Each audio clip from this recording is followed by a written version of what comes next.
ఇక్కడికి agriculture college ఇవ్వడమే కాకుండా మా BLR young India integrated residential school అడిగిండు, వారికి కూడా 200 కోట్ల రూపాయలతోని రెసిడెన్షియల్ స్కూల్ కాలేజీని కూడా వారికి కూడా మంజూరు చేస్తున్నాం.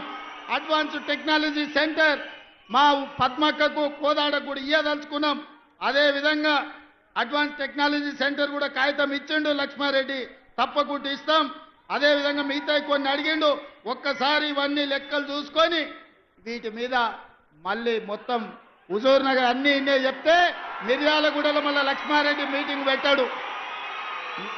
మిర్యాలగూడలో లక్ష్మారెడ్డి మీటింగ్ పెట్టినాకనే మిగతా అన్నీ ఆడుకొచ్చి చెప్తా. ఎంకన్నా ఇంకో సిట్ అందిస్తున్నాడు.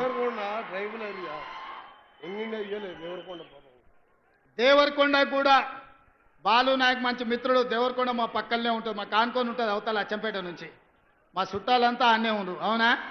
రఘువీరెడ్డి తాత ముందు అక్కడి నుంచి ఎమ్మెల్యే ఉండే నారాయణ రెడ్డి గారు గుర్తుంది కదా మీకు అందరికీ. సో అందుకే దేవరకొండ కూడా యంగ్ ఇండియా రెసిడెన్షియల్ స్కూల్ అని అన్నారు. తప్పకుండా దేవరకొండకు పోయే ప్రకటిస్తా. మిగతా అన్నీ ఇంకా అన్నీ చూస్తా చూస్తా. ఏదేమైనా నేను ఒక్కటే మాట చెప్పదలుచుకున్నా. 5 ఏళ్ల కోసం ఎన్నికైన ప్రభుత్వం 15 నెలలని చేయగలిగిన అన్ని చేసినాం. భవిష్యత్తులో కూడా ఇంకా చేస్తాం. ఇవాళ వాళ్ళు ఎట్లన్నా చేసి కాళ్ళలో కట్టెబెట్టి కింద పడేయాలని చూస్తారు. కానీ ఇది ఎవరు అంత ఆషమాషిగా లేరు. ఒకవేళ నాయకులు కొంచెం అట్లా ఇట్లా ఉన్నా మా కార్యకర్తలు అట్లా లేరు. పట్టుదలతో ఉన్నారు, చైతన్యంతో ఉన్నారు. ఎవరైనా ఏమైనా ఎక్కడైనా టీఆర్ఎస్ ఓడో ఇంగోడో మన కాళ్ళల్లో కట్టెబెట్టాలనుకుంటే వాళ్ళ కళ్ళల్లో కారం కొట్టడానికి మీరందరూ సిద్ధంగా ఉన్నారు. నాకు ఆ నమ్మకం ఉంది.